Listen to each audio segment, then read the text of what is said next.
Coucou YouTube, on se retrouve aujourd'hui pour que je vous présente ma palle du Pumpkin Autumn Challenge. Donc Guimauze du Terrier de Guimauze a sorti sa vidéo ce week-end je crois, avec tous les menus, le programme, etc. Et donc moi, ce matin, j'ai concocté ma palle. Donc il y a deux moyens de valider le Pumpkin Autumn Challenge. Option 1, on valide 2 sous-catégories par menu choisi, parce qu'il y a 3 menus. Et option 2, on débloque seulement une sous-catégorie par menu et donc on a un titre. On a un titre supplémentaire si on débloque 2 catégories et un titre encore supplémentaire si on débloque 3 catégories. Donc moi ce que j'ai prévu c'est de faire la palle complète pour tous les thèmes, toutes les catégories. Et je verrai après suivant ce que je lis, ce que je valide.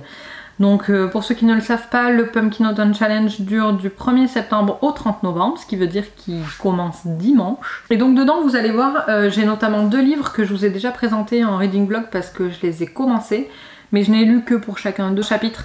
Donc je me suis dit que voilà, j'allais les inclure dedans étant donné que ça commence dimanche. Là de toute façon je vais terminer mon tome 2 de Véronica Mars. Et voilà, après je me plongerai dans ces romans là qui sont déjà entamés mais que de... Pour l'un 3% et pour l'autre même pas 2, mais vous allez vite comprendre pourquoi. Bref, donc pour le premier menu qui s'appelle Automne frissonnant, on a la catégorie qui s'appelle Tu n'en reviendras pas, avec comme thème, vraiment tu vas tellement flipper que tu ne verras plus jamais le soleil se lever, angoisse, horreur, épouvante, thriller, policier, vampire. Donc moi je suis pas sûre que ce bouquin m'empêche de dormir au point de ne plus voir le soleil se lever, mais je suis partie sur un policier, donc qui est le ver à soie, que je vous avais présenté Joker au mois d'août si jamais j'avais le temps. Voilà, il se trouve que je n'ai pas eu le temps de finir ma palle principale, donc d'ailleurs vous allez retrouver les 2 autres romans qui sont dans le même cas. Mais voilà, c'est le tome 2 des enquêtes de Cormoran Strike, et qui écrit par Robert Galbraith, qui en fait est J.K. Rowling, aux éditions Le Livre de Poche. Voilà, j'ai lu le premier, j'ai beaucoup apprécié, c'était l'année dernière, et donc je pense qu'il est temps que je lise le second. Deuxième sous-catégorie pour ce menu, les eaux de David Jones, piraterie, mer et océan, bayou, vaudou, fantôme. Et donc pour cette catégorie-là, je souhaite lire un roman que je n'ai pas encore, parce qu'il n'est pas encore sorti. Donc en fait c'est Tunnel of Bones de Victoria Schwab. Donc ici j'ai... Oui, il est là-haut. Le premier tome qui était City of Ghosts. Voilà, donc c'est bien une histoire d'eau et de fantômes. On est bien dans le thème et j'ai hâte que ce roman sorte. Je crois qu'il est prévu pour courant octobre, si mes souvenirs sont bons. D'ailleurs, il faudrait que je le précommande sur Book Depository, je suis en train de me dire. Troisième catégorie, les freaks, c'est chic. Monstres, différence, altérité, cirque, étrangeté. Donc dans le genre différence, j'ai choisi Le Prince Mécanique, donc le 2e tome de The Mortal Instruments, les origines. J'ai pas eu le temps de le lire en août, mais il me fait très envie. Et en fait, celui-là, je me suis dit, je vais le lire pour le Pumpkin Autumn Challenge et je vais essayer de le caser quelque part. Voilà, il trouve que cette catégorie correspond très bien. Mais voilà, c'était mon objectif pour l'automne, c'est de lire celui-ci et pourquoi pas pardon, le tome 3 que je n'ai pas encore d'ailleurs et qu'il faut que je me procure.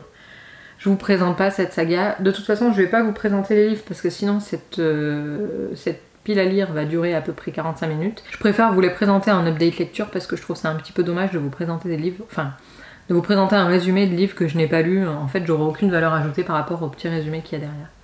Voilà, donc ça, c'était le premier menu qui est Automne frissonnant. Donc le deuxième menu, c'est Automne enchanteur, avec pour première catégorie Down by the Sally Garden, poème romanesque, romance gothique. Et dans le genre romanesque, vous avez un roman que j'ai déjà commencé qui est La fille des Templiers, le tome 2. Donc je vais pas vous parler du tome 2 parce que je ne l'ai pas lu, je l'ai un tout petit peu commencé, j'ai lu le premier chapitre. Mais j'ai lu le tome 1. Et voilà, on est sur une histoire dans les années 1400 si mes souvenirs sont bons. Ah non, 1300. C'est plutôt romanesque, c'est un peu comme Outlander, de légendes et d'intrigues, voilà, de tout ça, de course-poursuite aussi, de chasse à l'homme, j'aime beaucoup. Voilà, donc j'ai hâte de lire ce 2e tome. Deuxième catégorie de ce 2e menu, Mon voisin le Kodama, forêt, esprit, légende, voyage, nature writing. Et dans le genre voyage, vous avez Ma Bricasse du mois d'août que j'ai commencé mais j'ai même pas lu le premier chapitre. j'ai lu que le prologue, qui est donc Les tambours de l'automne, le tome 4 de Outlander. Pour moi, il rentre totalement dans la catégorie voyage, et puis légende aussi, parce que voyager dans le temps, c'est pas très commun de nos jours. Je vais pas vous dire pourquoi je le classe dans la catégorie voyage. Ceux qui l'ont déjà lu ou qui ont terminé le tome 3 en tout cas, comprendront pourquoi. Mais je veux pas vous spoiler, hein, encore une fois. Donc voilà, je continue Outlander. J'ai bien l'intention de lire la saga entière. Voilà, bon, par contre, faut pas que je meure demain, hein, parce que clairement, je m'en sortirai pas. Mais non, je compte terminer cette saga un jour. Catégorie 3, Misty Day. Déesse, Dieu, résurrection, nécromancie, animaux. Et dans le genre déesse et Dieu, si vous avez suivi un petit peu mes lectures de l'année dernière, vous saurez qu'il me reste encore 3 tomes à lire chez Percy Jackson. Et donc Percy étant le fils de Poséidon, je pense que niveau Dieu on est bien. Voilà, donc je vais lire le tome 3, je les lis en anglais, c'est de bonnes lectures pour commencer à lire en anglais. Même si ces derniers temps j'ai préféré lire des contemporains ou des policiers en anglais parce que je trouvais que le vocabulaire était plus abordable. Mais là ça reste quand même du middle grade, donc c'est fait pour des collégiens. Donc ça va, niveau vocabulaire c'est pas trop dur non plus. C'est un bon compromis pour commencer à lire en anglais, j'aime beaucoup. Dernière catégorie du menu automne enchanteur. Prenez garde aux souliers pointus, sorcière, sorcier, féminisme. Alors on va pas être dans le féminisme, mais en revanche on va être dans les sorciers. Avec Carry On de Rainbow Rowell. Donc en fait c'est l'histoire de... j'ai perdu leur nom. Baz et... Comment il s'appelle son pote? Pas son pote, pas trop son pote. Simon, voilà. C'est l'histoire de Simon et Baz qui sont dans une école de sorcellerie, un peu à la Harry Potter. Voilà. Il est en anglais aussi. J'ai adoré cette édition, c'est tout doux. Et c'est... J'adore. Voilà. J'ai lu Fangirl et j'ai hâte de lire celui-ci, et voilà, je l'ai pris en anglais parce que l'édition était plus sympa que l'édition française. Et puis encore une fois, maintenant je lis pas mal en anglais, j'ai gagné en vitesse je trouve. Donc voilà, ça me fait pas trop peur. Ah mais il y a un truc dedans que j'ai jamais vu. Oh mais il y a une carte les gars, j'avais jamais vu. Trop bien. Ah, c'est la carte de l'école en fait. Watford. Ah ouais. On va donc commencer le 4e menu qui s'appelle Automne, douceur de vivre. Avec une première catégorie, Jack-o'-lantern, Halloween, enfance, Samhain et Feel Good. Donc moi j'ai choisi de me plonger dans du Feel Good pour changer un petit peu. Moi j'ai pas du tout un Pumpkin Autumn Challenge, une palle qui est très Halloween et qui fait flipper. Pas du tout, moi je reste dans mes habitudes de lecture et je case mes livres dans les catégories. Finalement je trouve que Guimauve se débrouille plutôt bien parce que c'est pas, ça nous pousse pas à lire de l'horreur, on arrive facilement à caser des romans, enfin les romans qu'on a l'habitude de lire dans ces catégories, c'est plutôt cool. Bref, je vous disais, côté feel good, j'ai pris To All the Boys I've Loved Before de Jenny Han, donc j'ai déjà vu le film. Oui, je sais, shame, c'est pas bien de regarder les films avant de lire le livre, mais je l'ai bien aimé et il m'a donné envie de lire la trilogie, donc je vais lire celui-ci qui est en anglais, encore une fois. Et voilà, c'est pas trop long, je pense que ça devrait pas trop me fatiguer. Je connais déjà l'histoire en plus, donc niveau compréhension, on sera bien. Voilà pour Jack-o'-lantern. Ensuite, on a la catégorie l'autre mère. Famille, amitié, faux semblant, illusion. Et donc, dans la catégorie faux semblant, j'ai choisi Big Little Lies de Liane Moriarty. Donc, je crois que c'est une histoire d'une petite communauté avec des filles, des femmes bien comme il faut. Donc d'où les amitiés, tout ça, qui, donc dans le groupe, on a une criminelle, et le but du bouquin c'est de chercher quelle est la criminelle dans ce groupe-là, il me semble, hein. Parce que en fait, il y a ce livre a donné lieu à une série. Sauf que dans la saison 2 de la série, il y a Meryl Streep. Donc, je veux lire ça avant de regarder la série, parce que je suis une fan de Meryl Streep, et je regarde à peu près tout ce qu'elle fait. Voilà, donc je pense qu'on est bien là, niveau amitié, faux semblant, tout ça. Dernière catégorie de ce menu automne douceur de vivre. Un cinnamon roll et un chai latte à emporter s'il vous plaît. Donc le thème c'est lire une nouvelle ou un recueil de nouvelles. Et donc c'est encore une fois un livre que je n'ai pas, que je vais vous mettre ici. J'ai prévu de commander le recueil de contes de Leigh Bardugo dans le Grishaverse. En fait, pour la petite histoire, j'ai précommandé, enfin J'ai appelé mon libraire pour commander King of Scars pour qu'il soit dispo pour moi avec mon petit nom dessus à sa sortie. Et là au téléphone elle m'a dit « Mais vous avez lu le recueil de nouvelles? Parce qu'il était vraiment génial, il faut le lire, il faut à tout prix le lire. » Ok, je vais le lire. Quand ton libraire te pousse à la conso. Donc voilà, il faut que je l'achète. Et je vais le lire dans cette catégorie-là, parce que voilà, c'est pour une nouvelle ou un recueil de nouvelles, donc c'est parfait, on est sur un recueil de contes.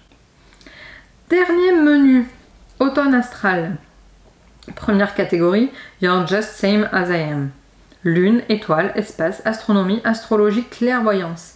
Et pour cette catégorie-là, j'ai choisi un petit classique que je n'ai jamais lu, honte à moi, et que j'ai très envie de lire depuis longtemps, qui est Le Petit Prince, donc ici publié chez Folio Junior, donc de Saint-Exupéry, et je pense que niveau lune et astronomie, on devrait être bien pour le thème. Voilà, ce sera très vite lu, hein, je le sais, mais en plus de ça, il est illustré, donc c'est plutôt sympa, et j'ai très hâte de le lire. Deuxième catégorie, Rêverons-nous de moutons électriques. Rêve, science-fiction, android, post-apo. Et donc dans le post-apo, j'ai mis le dernier Joker de mon mois d'août, qui est Entropia de Maxime Chatham, le tome 4 de la saga Autre Monde. Donc Autre Monde, ça commence par une catastrophe naturelle qui donne un monde post-apocalyptique à peu près. Et je vous en dirai pas plus, mais sachez qu'elle vaut vraiment le coup d'être lue cette saga. En tout cas, les 3 premiers tomes, parce que j'ai pas lu la suite. Mais j'en entends que des bons commentaires et j'ai très hâte de la continuer. Seul bémol, le livre de poche, si vous passez par là, les tranches de ces livres s'abîment hyper vite, elles perdent la couleur en fait. C'est dommage quand même. Genre là, j'ai l'Alliance des Trois, juste au-dessus de moi, et il est bien ici là. Il a bien pris cher alors que il a déménagé une seule fois et franchement, je suis très maniaque avec mes livres donc j'y fais attention. Mais celui-ci, il a été que dans ma palle et il a déjà quelques encoches de couleurs, c'est un peu dommage. En revanche, ça n'enlève rien à l'histoire, c'est vraiment génial. Et donc, dernière catégorie de ce Pumpkin Autumn Challenge, on termine avec Songe d'une nuit d'automne, couverture aux couleurs de la nuit, bleu, violet, mauve. Et donc, j'ai eu très peur quand j'ai fait ma palle, parce que je ne savais pas si c'était celui-là le suivant, ou l'autre tome, et l'autre tome est vert, et j'étais dégoûtée parce que je voulais que ce soit celui-là. Effectivement, c'est celui-là. Je vais lire Unravel Me de Tara Murphy. En anglais, encore une fois, j'ai lu Shatter Me pendant les vacances et j'ai beaucoup apprécié. Je vous en parlerai très rapidement dans mon wrap-up du mois d'août. Mais voilà, je voulais vraiment que ce soit celui-ci le suivant avec la couleur bleue pour rappeler la nuit pour que je puisse le mettre dans mon Pumpkin Autumn Challenge. Voilà, encore une fois, c'est une palle plutôt exhaustive dans le sens où j'ai choisi un livre par catégorie. Je sais pas si je serai en mesure de tout lire entre le 1er septembre et le 30 novembre. Et je sais pas aussi si je ne rajouterai pas d'autres romans parce que il faut savoir que le 18 septembre, il y a quand même King of Scars qui sort. Je vais aller le chercher et je vais le lire. En revanche, il peut répondre à une autre catégorie, celle de Tunnel of Bones, je crois. Il y a piraterie dedans. Et on peut dire que Nikolai Lantsov est un pirate quand même. Voilà, donc j'ai très hâte de lire ce roman aussi. Mais ça va, on a 11 romans, donc plus King of Scars, ça sera pas trop compliqué à lire. Je pense que je devrais m'en sortir. N'hésitez pas à me dire en commentaire si vous aussi vous participez au Pumpkin Autumn Challenge et si oui, quels sont les livres que vous avez choisis ou bien si vous avez prévu très rapidement de lire un des livres de ma palle, ce serait cool qu'on échange à ce sujet-là. J'espère que vous avez passé de bonnes vacances, je vous souhaite une bonne rentrée, je vous fais de bisous, à bientôt.